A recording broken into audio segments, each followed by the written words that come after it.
দর্শক বন্ধুরা, আজ ইংরেজি অক্ষর ওয়াই দিয়ে একটি সুন্দর জবা ফুলের ছবি আঁকব। এজন্যে প্রথমে আমি এভাবে একটা ওয়াই লিখে নিচ্ছি। ওয়াইয়ের একটা লাইন একটু বেশ বড় করে নিলাম। এই যে উপরের যে বড় লাইনটা রয়েছে এর সঙ্গে এবার আমি জবা ফুলের একটা ঝুড়ি আঁকবো। তার জন্যে এভাবে লাইন টেনে নিচ্ছি। এভাবে দুটো লাইন টেনে নিলাম মাথা পর্যন্ত নিয়ে এর মাথায় আমি প্রথমে কতগুলো ডট দিয়ে নিব। এভাবে একটু বড় বড় করে আমি ঘুরিয়ে ঘুরিয়ে এই ডটগুলো দিয়ে নিচ্ছি। এতে আমি আর একটু চিকন কলম দিয়ে এই ডটগুলোকে আমি সংযুক্ত করে দিব। এর জন্যে আমি একটা চিকন কলম নিয়ে নিয়েছি। দেখো একেবারে বড়গুলো, বিশেষ করে ডটগুলো বড় দেখাচ্ছে এবং কলমের লাইনগুলো অনেক ছোট দেখা যাচ্ছে। এবার আমি জবা ফুলের পাপড়িগুলো আঁকবো। এর জন্যে আমি আবার আমার সেই পুরাতন মোটা কলমটা আমি নিয়ে নিয়েছি, মোটা মার্কার, এবং সেটা দিয়ে আমি এখন লাইন টেনে নিচ্ছি। বামে প্রথমে একটা লাইন দিয়ে নিচের যে অয়ের নিচের লাইনটা আছে সেটার সঙ্গে সংযুক্ত করে একটা পাপড়ি আমি আঁকবো। তার জন্যে প্রথমে আমি একটা ইউ বা চাঁদের হাসি যেটা বলি আমরা, এভাবে একটা এঁকে নিলাম এবং এটার থেকে আমি একটা লাইন বের করে নিয়ে আসব। এখান থেকে এই লাইনটা আমি সুন্দর করে এই যে আস্তে আস্তে নিয়ে আসছি এবং এর মাথায় কতগুলো ভাঁজ দিয়ে এই লাইনের সঙ্গে আমি সংযুক্ত করে দিব এবং হাতের বামেও আমি সেমভাবে আর একটা লাইন বাঁকা করে নিয়ে আর একটা লাইন দিয়ে তার সঙ্গে সংযুক্ত করে দিলাম। এবার হাতের বামে আবার আর একটা পাপড়ি আমি এঁকে ফেললাম। তোমরা জানো জবা ফুলের 5টা পাপড়ি হয়, এর জন্যে আমি 5টা পাপড়ি এখানে দিব। আর একটা পাপড়ি আমি এভাবে এঁকে দিলাম এবং উপরের যে ফাঁকা জায়গাটি রয়েছে সেখানে আর একটা পাপড়ি এভাবে কার্ভ লাইন দিয়ে দিয়ে আমি সেটাকে তৈরি করে ফেললাম। এবার হচ্ছে ফুলের নিচে আমাকে যে অংশটি থাকে, যে ডাঁটাটি থাকে, সেই ফুলের কলকা যেটা মূলত সেইটা আমি এঁকে দেব। তার আগে একটু কালো করে দিলাম এখানে।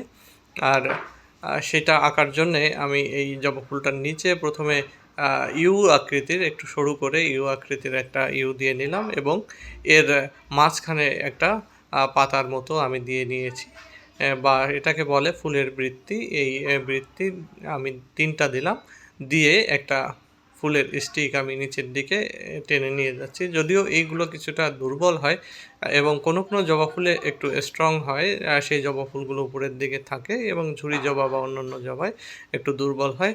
এবার এভাবে আমি 2টা লাইন দিয়ে জবা ফুলের পাতার একটা শীষ আমি এঁকে ফেললাম। এরপরে একটু ভাঁজ করে করে একটু কাটা কাটা দিয়ে দিয়ে জবা ফুলের একটা পাতা এভাবে আমি এঁকে ফেলছি। তোমরা সাবধানে এই বৈশিষ্ট্যটা দেওয়ার চেষ্টা করবে। মোটামুটি 3টা লাইন দিয়ে দিলাম জবার পাতার, যে শিরা বলে সেটাকে।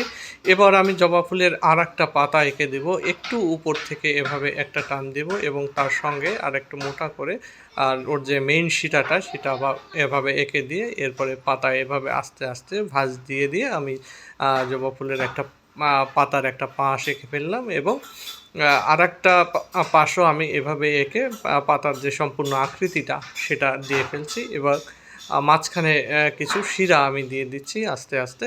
এই শিরাগুলো দেওয়ার ফলে পাতার যে বৈশিষ্ট্য সেটা কিন্তু ফুটে উঠছে। এবার আমাদের জবা ফুলটায় রং করতে হবে।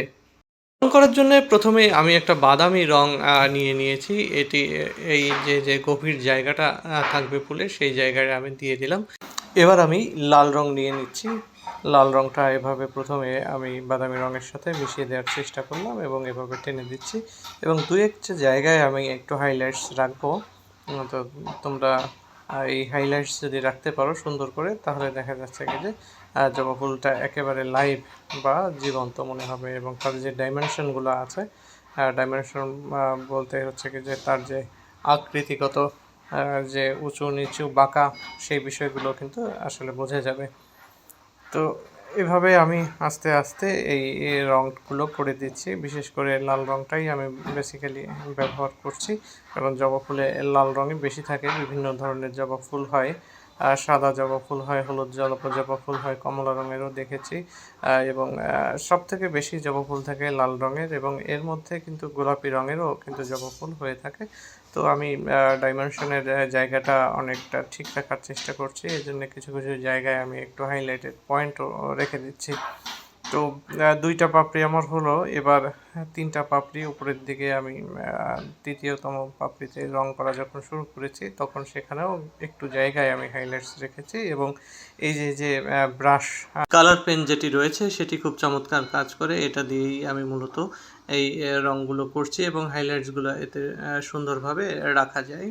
তো আমি পুরো হাইলাইটস রাখবো না, কিছু অংশ রেখে বাকি জায়গায় আমি একটু অমিট করে দিচ্ছি। এবার ৩য়তম পাপড়িতে আমি এই রং করছি এবং সেখানেও কিছু জায়গায় আমি হাইলাইটস রেখে দিচ্ছি, কারণ এই ধরনের দাগ বা এই ধরনের হাইলাইটস জায়গা কিন্তু জবা ফুলে দেখা যায়।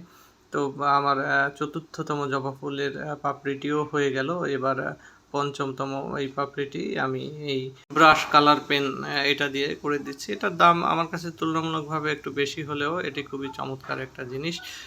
এই ব্রাশ কালার পেনটি মানে ১৪টি পেন আমি কিনেছিলাম অনলাইন থেকে, ৩০০ টাকা দাম। আমার আনতে আরও একটু খরচ লেগেছিল, দারাজ থেকে আমি কিনেছিলাম। আর এবার হচ্ছে আমি একটু নিচে একটু বাদামি রং দিয়ে দিয়েছি, এর সঙ্গে আবার লাল রংটা মিশিয়ে দিচ্ছি। মূল কারণ হচ্ছে কি যে এই অংশটি লাল হলেও একটু ছায়া পড়ে থাকে সাধারণত জবা ফুলের নিচের অংশে। আর কিছু কিছু জায়গায় আমি এই মুহূর্তে আরও একটু অমিট করে দিচ্ছি হাইলাইটের যে জায়গাগুলো, যাতে ফুলটা আরও রিয়েলিস্টিক বা আরও চমৎকার লাগে। আর এইটাতেও আমি কাছের যে পয়েন্টটা সেটাও আমি অমিট করে দিলাম। এবার আমি পাতায় রং করব। প্রথমে আমি ওর যে ডাঁটাটা আছে নরম, যেটার উপরে থাকে এই জবা ফুলটা, সেটাকে গাঢ় সবুজ কালার দিয়ে দিলাম এবং পাতার মধ্যেও কিছু কিছু জায়গায় আমি গাঢ় সবুজটা দিয়ে দিচ্ছি। এখানে অনেকটা কালো মনে হচ্ছে, এটা আমি বুঝতে পারছি না, হয়তো আলোর স্বল্পতার কারণে হতে পারে। এরপরে লাইট যে গ্রিন কালারটি আছে বা লাইট সবুজ কালারটি আছে সেটিও এর সঙ্গে মিশিয়ে আমি দ্রুত পাতার অংশটা ভরাট করে দিচ্ছি। আর পাতাটা কিন্তু যথেষ্ট বড়, তার জন্য একটু সময় লাগছে। তো তোমরা সাবধানে এই পাতাগুলো ভরাট করবে, এবং একটু যে ডার্ক গ্রিন কালার আছে সেটিও যদি তোমরা মিশিয়ে দিতে পারো এর সঙ্গে, সেটি কিন্তু দেখতে ভালো লাগবে। তো আমি মিশিয়ে দেওয়ার চেষ্টা করছি, আবারও পুনরায় কিছু কিছু জায়গায় একটু দাগের মতো দিয়ে দিচ্ছি। তো এটা তোমাদের ভালো লাগলে করতে পারো, অথবা লাইট গ্রিন কালার দিয়ে একেবারে তোমরা সেই কাজটি শেষ করে ফেলতে পারো। এবার ওর যে শিরা পাতার, সেই শিরায় আমি মূলত এই গাঢ় গ্রিন কালারটা আবার দিয়ে দিলাম, এবং অন্যান্য জায়গায় পাতার ভিতরে কিছু কিছু জায়গায় আমি এই কালারটা দিয়ে দিচ্ছি। এরপরে আবার আমার সেই লাইট যে গ্রিনটি রয়েছে সেই গ্রিনটি দিয়ে দিতে হবে। তো এটা দিয়ে দিচ্ছি, এটা আসলে মিশে না। অন্য কালার হলে, প্যাস্টেল কালার হলে বা জল রং বা অন্য যে কোনো কালার হলে এটা সুন্দরভাবে মেশানো যেত, কিন্তু এটা অতটা সুন্দর মেশানো যায় না। তারপরেও দেখুন অনেক সুন্দর লাগছে। তো এখানেই আমি আমার এই কাজটি শেষ করছি। তোমাদের কেমন লাগলো সেটি অবশ্যই জানাবে।